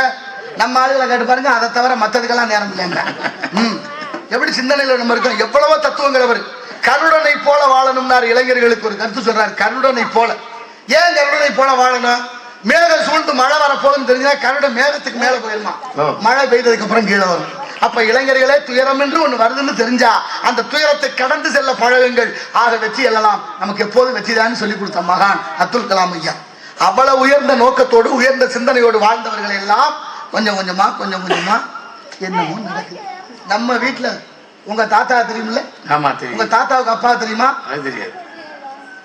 சரி, ஒருவேளை உங்க தாத்தாவுக்கு அப்பா உங்களுக்கு தெரியாதுங்கிறதுக்காக உங்க தாத்தாவோட அப்பா இல்லைன்னு அர்த்தமா? இருந்திருப்பா இல்ல? தாத்தா நமக்கு தெரியாதுங்கிறதுக்காக தாத்தா இல்லைன்னு சொல்ல முடியாது. அப்ப கடவுள் கண்ணுக்கு தெரியலங்கிறதுக்காக கடவுள் இல்லைன்னு சொல்லுவீங்களா நீங்க? கடவுள் இல்லைன்னு சொல்றவளையும் நம்பிடலாம், கடவுள் இல்லைன்னு சொல்றவளையும் நம்பிடலாம். இடையில ஒருத்தன் கிளம்பிட்டாங்க, நான் தான் கடவுள். பாத்தீங்களா? பெரிய கொடுமை. கடவுள் இல்லைன்னு சொல்றதுக்கு அறிவு தேவை இல்லைங்க. இல்லைன்னா இல்லைன்னு போயிடலாம். கடவுள் இருக்கிறாருன்னா நிரூபிக்க அறிவு தேவைப்படுது. மனிதனுக்கு அறிவு மட்டும் இல்ல, அறிவோட சேர்ந்த ஞானம் வரணும். ஒரு விஷயத்தை தெரிஞ்சுக்கிட்டோம்னா அது தெளிவு. அந்த விஷயத்தை பேச தெரிஞ்சா அறிவு. எப்ப பேசணும்னு தெரிஞ்சுக்கிட்டோம்னா ஞானம். அந்த ஞானத்தை உணர்ந்து விட்டால் தானே நல்ல உன்னத நிலையை அடையலாம். அதனாலதான் இந்த கல்வி வரையில கற்பவர் நான் சில கற்கை நன்றே கற்கை நன்றே பிச்சை புகழும் கற்கை நன்றே என்று அத்தனை ஆண்டவன் படைப்புல 6 அறிவு தானே. ஏன் சில பேருக்கு 5 அறிவு ஆகுது, சில பேருக்கு 4 அறிவு ஆகுது. மாவு மாக்களும் ஐயறிவினவே என்பது தொல்காப்பியம். கம்பரே பாடுறாரு மக்கள் நிலம்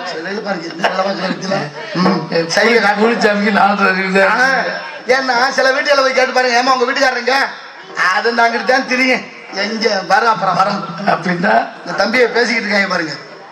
இந்த தம்பிகளுக்காக தான் பேசுறேன்னா, ஆனா அவங்களுக்கு தெரியாது.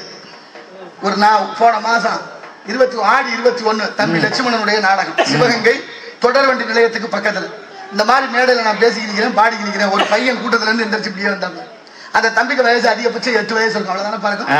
ஆமா, நெத்தி நிறைய விபூதி, கழுத்துல ருத்ராட்சம்.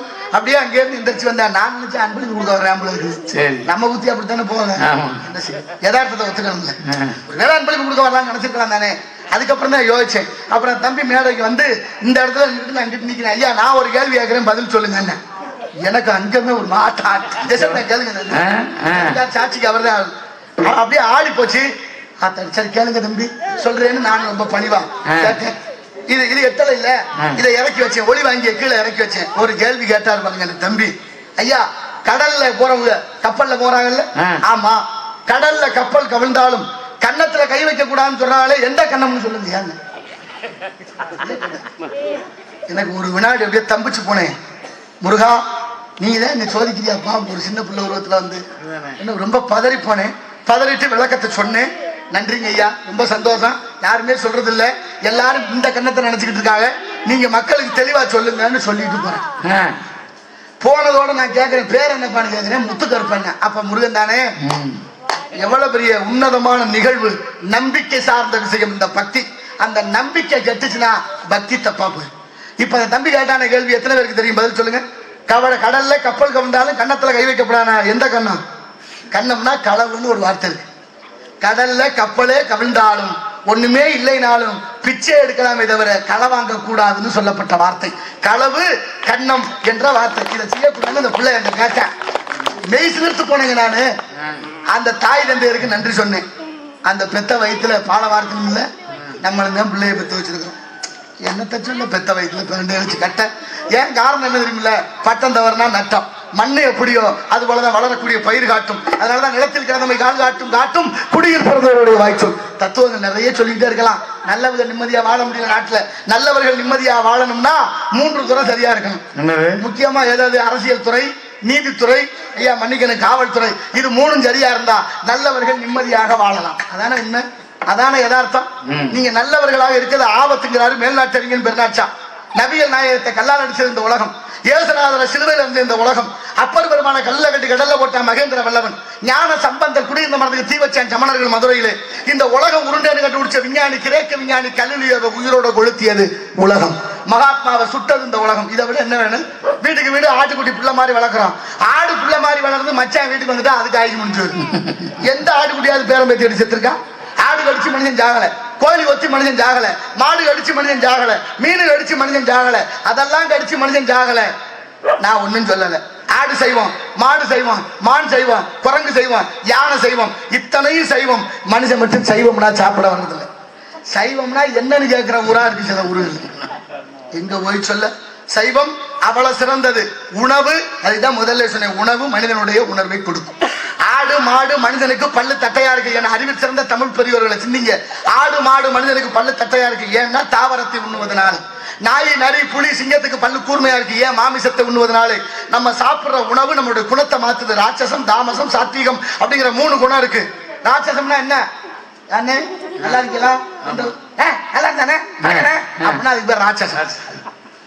என்ன பங்காதான் சாப்பாடு ஆச்சுங்க, எதை போனவா சாப்பிடுறீங்களா, அதுனா அது பேரு சாத்வீகம்னு பேரு.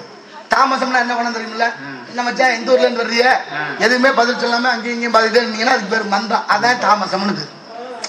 இந்த 3 குணமும் மனிதன் இருக்கா இல்லையா? புத்தி 3 இருக்கு. கற்பூர புத்தி, கரிமட்ட புத்தி, கரிவாள புத்தி. 3 புத்தி இருக்குல்ல. இதெல்லாம் தெளிவுபடுத்துறதுக்கு தான் நமக்கு கல்வி. கல்வி ஒரு ஆயுதம். அந்த ஆயுதம் நம்மளை பக்குவப்படுத்தும். அதனாலதான் தொட்டணைத்து ஊரும் மலர்கேணி மாந்தருக்கு கற்றணைத்து ஊரும் அறிவுனார் வள்ளுவர். தோண்ட தோண்ட நீர் சுரப்பது போல படிக்க படிக்க அறிவு தெளிவு வருது. அறிவு வரும்னு இல்ல, இருக்கிற அறிவு பிரகாசப்படணும். எது போல உண்மையான வேட்டியினுடைய வெள்ளை நிறம் நாளாக நாளாக அழுக்காகும். கொஞ்சம் நல்லா சோப்பு போட்டு துவைச்சா உண்மையான வெள்ளை வரும், அழுக்கு வெளியேறு.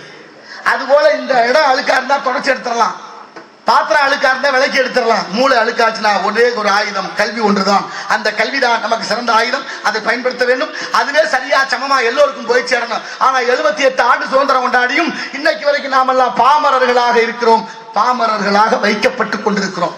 எதனால என்பதை என்னை அறிவிச்சிருந்த பெரியோர்கள், இந்த உலகமும் இந்த வாழ்க்கை நம்மளோட முடியறதில்லை, நமக்கு பின்னால வரக்கூடிய சந்ததியினருக்கு எப்படி விட்டு செல்ல போறோம் என்பதை உணருங்கள். அஞ்சலி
அம்மா அப்பா அண்ணன் தம்பி மாமா மச்சான் இப்படி உறவுகள்லாம் நம்ம சொல்லி பழகணும்.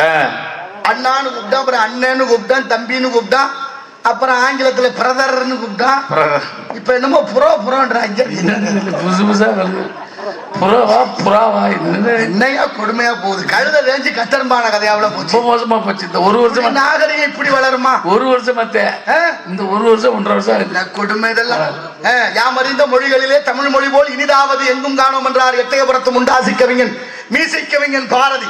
யாதும் ஊரே யாவரும் கேளீர் தீதும் நன்றும் பிரதர வாரா என்றார் கணியன் பூங்குன்றனார். எந்த ஊரு? சிவகங்கை மாவட்டம் திருப்பத்தூர் அருகாமையில் உள்ள மகிபாலன் பட்டி சின்ன கிராமத்துல பிறந்த புறநானூற்று புலவன் பாடிய வாசகன் தான் யாதும் ஊரே யாவரும் கேளீர் தீதும் நன்றும் பிரதர வாரா. இன்னைக்கு எங்க இருக்கு தெரியுமா? ஐக்கிய நாடுகள் ஒன்றியமான ஐநா சபையில் இருக்கு. நம்ம நாட்டில் எத்தனையோ ஜனாதிபதிகள் இருந்தார்கள், இருக்கிறார்கள், இருப்பார்கள். எந்த ஜனாதிபதிக்கு தமிழ் மீது பற்றில்லை, தமிழ் மீது அக்கறை இல்லை, தமிழ் மீது பாசம் இல்லை.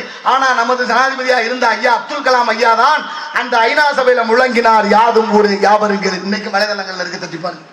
மிரண்டு போனா வெள்ளக்காரன் இப்படி ஒரு இலக்கியம் இருக்கான்னு. அதுக்கப்புறம் உலக நாடுகள்லாம் சேர்ந்து அந்த இலக்கியத்தை ஆய்வு பண்றாங்க. அதுக்கு ஈடாக ஏதாவது இருக்கான்னா எந்த இலக்கியமும் ஈடு இல்லை. உலகத்திலேயே இல்லாத அளவிற்கு ஒரு புறநானூற்று பாடல் பாடிய கணியன் பூங்குன்றனார் பாடிய வாசகன் தான் அவ்வளவு உயர்ந்த இலக்கியம். எங்கெங்க இருக்கு? ஐநா சபையில இருக்கு, ஜப்பான் பல்கலைக்கழகத்துல இருக்கு, அமெரிக்கா நயாகரா நீர் அருவி நல்வரவுன்னு தமிழ்ல வச்சிருக்கிறான். செருசலேம் கிறிஸ்தவர்கள் வந்த இடம் 10 கட்டளையை மொழிபெயர்த்து உலக மொழிகளை தேர்வு செய்ய நிறைவாக நம்ம மொழி தாய்மொழியில இன்றும் கல்வெட்டு இருக்கு. லண்டன்ல பசுமாடு அம்மானு கத்துனா கத்தலாமா? லண்டன் மாடுனா அம்மானு கத்தலாமா? அது மம்மின்னு கத்திருக்கணும், இல்லைன்னா மதர்ன்னு கத்திருக்கணும். அம்மானு கத்தி பிடிச்ச. ஏன்னா லண்டன் மாட்டுக்கு தெரிஞ்சிருக்கு தமிழ் மொழியினுடைய சிறப்பு. லண்டன் மாடு தமிழை மதிக்குது. தமிழ்நாட்டுல பல எரும மாடுகள் தமிழை தொலைச்சதுதான் மிச்சம். தமிழை நாட்டிலையும் தமிழ் இல்ல, தமிழை நாட்டிலையும் தமிழ் இல்ல, தமிழை வீட்டிலையும் தமிழ் இல்ல. யார் வீட்டுல தமிழ்ல பேர் இருக்கா? யாசிகா, அபர்ணா, தர்ஷினி, மகிஷா, சர்மா, குருமா, வர்மா, குருமான்னு வைப்போம். ஏன்னா பிள்ளைய நம்ம 10 விட்டு பேர் இன்னொருத்தனை வைக்க சொன்னா அவன் குருமான்னு வை. யோகம் வருமா? யோகத்தை நம்பி அப்பம்ல எப்படி ஆயிட்டோம்? 78 ஆண்டு காலமா அடுத்த சொன்னதே நம்பித்தான் இந்த கதியில இருக்கிறோம். எப்படி இருக்கு? யாசிகானா என்ன அர்த்தம்? யாசகம்னா பிச்சை, யாசிகானா பிச்சைக்காரின்னு அர்த்தம். தர்ஷினினா அமாவாசைன்னு அர்த்தம். வர்ஷினா மாரியம்மான்னு அர்த்தம். அபர்ணான்னா அம்மனமானவன் அர்த்தம். மகிஷான்னா எரும மாடுன்னு அர்த்தம். எங்க போய் சொல்லு? இன்னைக்கும் பாருங்க சில வீட்டுல எருமை சொல்லி பேச்சு கேட்க மாட்டேன்னு கேட்கறான். இல்ல, இந்த பேர் வழக்கிலே இருக்கு. ஆனா நமக்குள்ள இருக்கிற மொழி சிதைவு. நம்ம அறியாமலே 52 சொற்கள் தமிழோட கலந்து பேசிக் கொண்டிருக்கிறோம் ஒவ்வொருத்தரும். எத்தனை பேருக்கு தெரியும்? அறியாத பாமரர் கூட ஆங்கிலமா அது என்னன்னே தெரியாது, அதுக்கு அர்த்தம் தெரியாது, ஆனா பேசணும். எங்க போய் சொல்லு? அப்படி இருக்குல்ல. நான் கேட்கிறேன் ஒண்ணு, வடநாட்டு சுதந்திர போராட்ட வீரர்களுடைய பெயர்களை நம்மோட பிள்ளைகளுக்கு வச்சிருக்கோம். என்ன அறிவில் சிறந்த பெரியவர்களை நீங்க யோசிங்க. காந்தி, நேரு, பகத்சிங், சுபாஷ் சந்திரபோஸ், சிவாஜின்னு பேரு தமிழ்நாட்டில் இருக்கு, எல்லா இடத்துலயும் இருக்கு. யாராவது ஒருத்தன் வடநாட்டுக்காரன் நம்ம நாட்டுக்காக செக்கெழுத்து செம்மல் வாவூசி பேர் வச்சிருக்கானா? வீரன் அழகுமுத்துக்கோன்னு வடநாட்டுல பேர் இருக்கா? நம்ம யாதவர்களா மாறிட்டான், அவன் இன்னும் கோணாரா மாறல. எப்படி இருக்கான் நிலைமை பத்தில? யாரு பேரையாது சுதந்திர போரா பாரதி பேர் இருக்கா வடநாட்டுல? இருக்கா? இல்லையே. ஆனா நம்ம ஏன் இப்படி மாறணும்? நாளைக்கு வரலாறு என்ன சொல்லும் தெரியுமா? யாரோ ஒருத்தன் வரலாறு எழுதுவேன், அப்படி எழுதுறவன் தமிழ்நாட்டுல தமிழ் பேரே இல்ல, எத்தனை ஆண்டு காலமாக, பல 100 ஆண்டுகளாக, அப்படின்னா நாட்டுல தமிழர்கள் வாழவில்லை என்று வரலாற்றை எழுதி வைத்து விட்டால் என்ன செய்வீர்கள்? நம்ம நாட்டுல ஒரு சிக்கல் இருக்கு தெரியுமா? மருத்துவத்துறை படிக்கிறால மாணவர்கள் ஆய்வு கட்டுரை சமர்ப்பிக்கணும். இதானே எதார்த்தம்? ஒரு மருத்துவ மாணவன் ஒரு தவளையை பிடிச்சிட்டு வந்து ஆய்வு பண்றேன். தவளைய ஒரு மேசை மேல வச்சு தவளையினுடைய ஒத்த காலை வெட்டுறேன். அது துள்ளி குதிக்குது, வலி தாங்க முடியாம. உடனே எழுதுறான், தவளை ஒரு காலை இழந்தாலும் தாவி குதிக்கும் அப்படின்னு எழுதியாச்சு. 2வது காலையும் வெட்டுறேன், அது வலி தாங்க முடியாம மேற்கொண்டு தாவி குதிக்குது. இப்போதும் எழுதுறேன், தவளை 2வது காலை இழந்தாலும் தாவும் குதிக்கும். 3வது காலையும் வெட்டிட்டேன், தவளை ரொம்ப போராடி சிரமப்பட்டு குதிக்குது. 3 காலையும் இழந்தாலும் தவளை தாவி குதிக்கும் எழுதியாச்சு. இப்ப 4வது காலையும் வெட்டியாச்சு, தவளை எங்கிட்டு தவறுது? முடியல. இப்ப என்ன எழுதணும்? 4 காலை இழந்துட்டா தவளைக்கு தாவ முடியாதுன்னு தானே எழுதணும். அவன் எழுதுறான் பாருங்க, படிப்பு கல்வி எப்படி இருக்குன்னு பாருங்க. அவன் எழுதுறான், தவளை 4 காலை இழந்து விட்டால் தவளைக்கு காது கேட்காதுன்னு எழுதுறான். எப்படியா நல்லா இருக்கு சொல்லுங்க நீங்க. நான் சிரிக்கிறதுக்காக சொல்லல, யோசிக்கணுமா வேண்டாமா? எப்ப யோசிக்க போறோம்? யோசிக்கிறதுக்கு நேரம் இருக்கா? நம்ம ஓடுற ஓட்டத்துல வாழ்க்கையில சாப்பிடுற சாப்பாடு கூட நஞ்சா போச்சு. சொரக்கா மாதிரி இல்ல, புடலங்கா மாதிரி வந்துருச்சு. அத்தனையும் மரபணு மாற்றப்பட்டு விட்டது. வரலாற்றில் மனிதனும் மரபணும் மாறிக்கொண்டே இருக்கிறோம். அப்படி மாறிக்கொண்டிருப்பதனுடைய விளைவு என்ன? நோய்கள் பரவுது. அந்த நோய்களை பரப்பி விட்டா என்ன ஆகுது? மருந்து மாத்திரை விற்கலாம். நம்மளை எல்லாம் வியாபார பண்டமாக ஒரு கூட்டம் நடத்தி கொண்டிருக்கிற யதார்த்தத்தை என் அறிவதார்ந்த தமிழ் மக்கள் புரிந்து கொண்டால் நாளைய வாழ்க்கை சிறக்கும். காத்திருந்து காத்திருந்து காலங்கள் போகுதடி, பூத்திருந்து பூத்திருந்து பூவழி போகுதடி, வச்ச ஆசைகள் வேகுதடி, நான் நினைச்சா நிம்மதியாகுமடி. காத்திருந்து காத்திருந்து காலங்கள் போகுதடி, பூத்திருந்து பூத்திருந்து பூவிழி போகுதடி.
வந்துரு வந்துரு வந்துரு வந்துரு வந்துரு வந்துரு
நன்றி நன்றி நன்றி. பாடலா இருந்தாலும் பேச்சா இருந்தாலும் உச்சரிப்பு ரொம்ப முக்கியம்.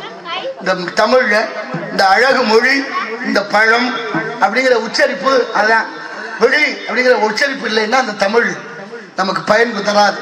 அந்த உச்சரிப்பையும் எழுதுவதையும் சரியாக படித்துக் கொண்டோம்னா வயசு 120. சரி, அதெல்லாம் போட்டேன். விலங்கு எல்லாம் வேட்டையாடி சாப்பிடுச்சுல, விலங்கு எல்லாம் வேட்டையாடி சாப்பிடுறத நிறுத்தி ரொம்ப காலமாச்சு.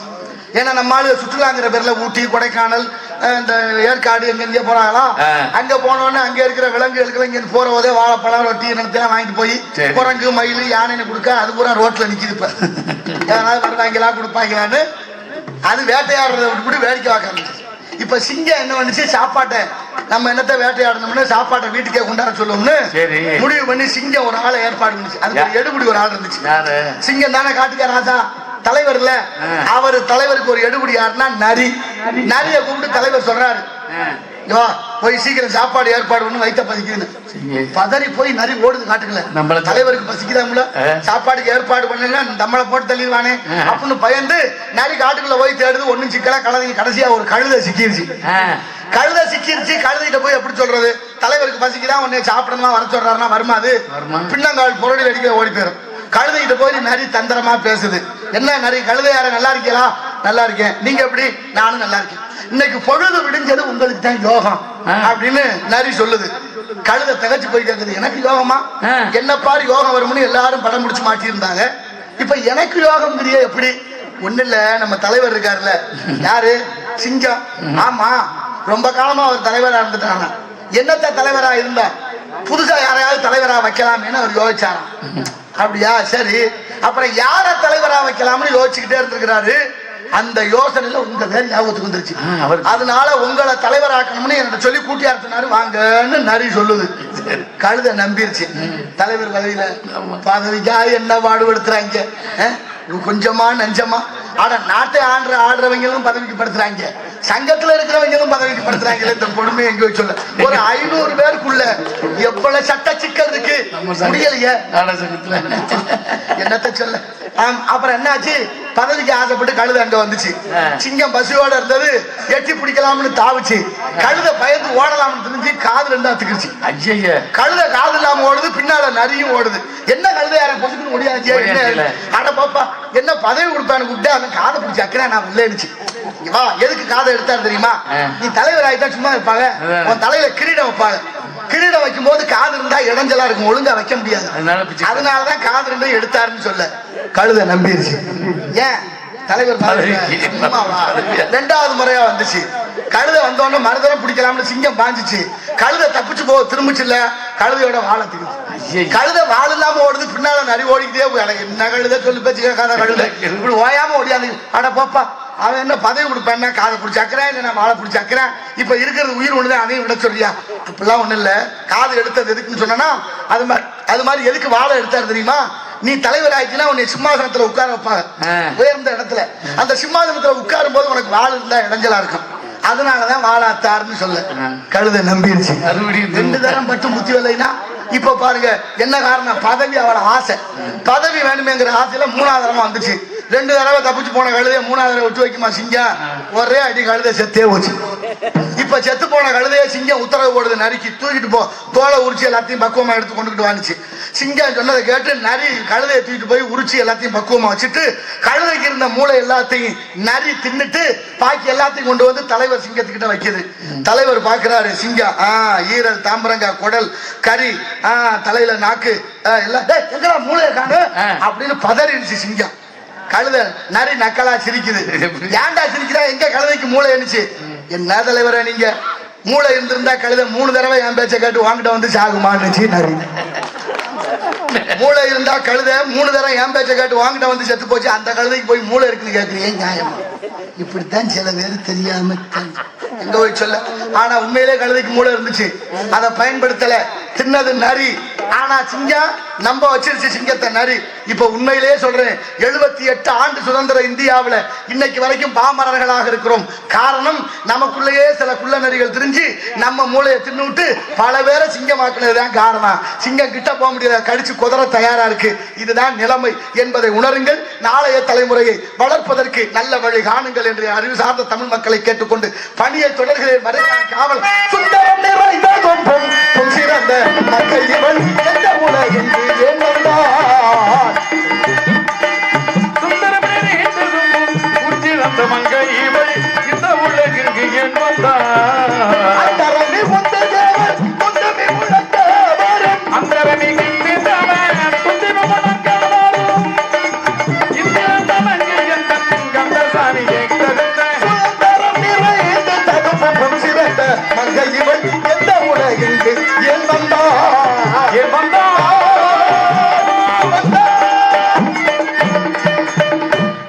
நெருப்ப குப்பையை போட்டு மூட முடியாது.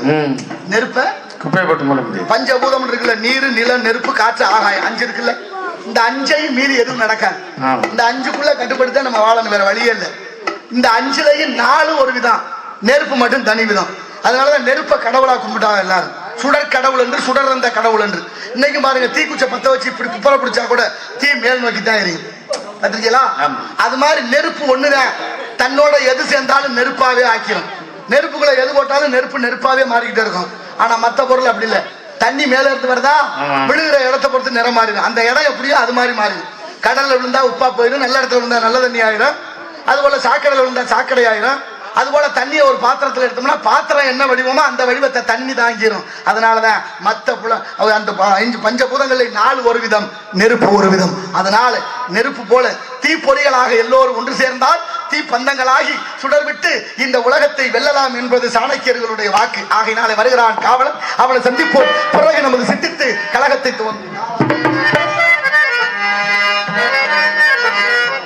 மலர்ந்து மலராத பாதி மலர் போலே வளரும் விழிவன்னிமே வந்தும் விடிந்தும் விடியாத காலை பொழுதாக விளைந்த கலை அன்னிமே நதியில் விளையாடி கொடியில் தலை சீவி நடந்த இளந்தென்றே வளர்பொதிகை மலை தோன்றி மதுரை நகர் கண்டு பொழிந்த தமிழ் மன்றமே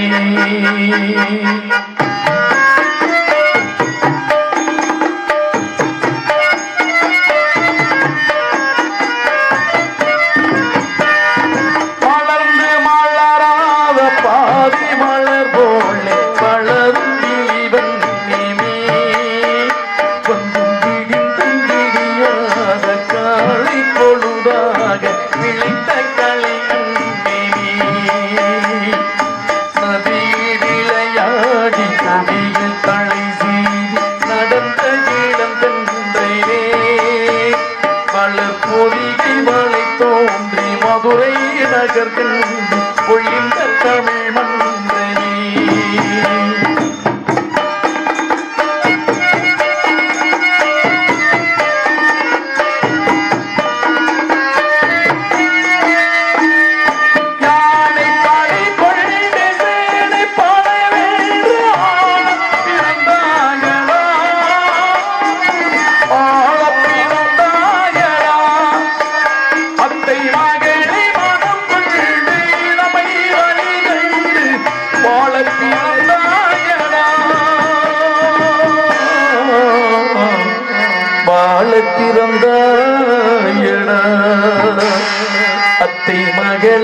மனம் கொண்டு இளமை வழி கண்டு அத்தை மகன் மனம் கொண்டு இளமை வழி கண்டு வாழ பிறந்தாயடா.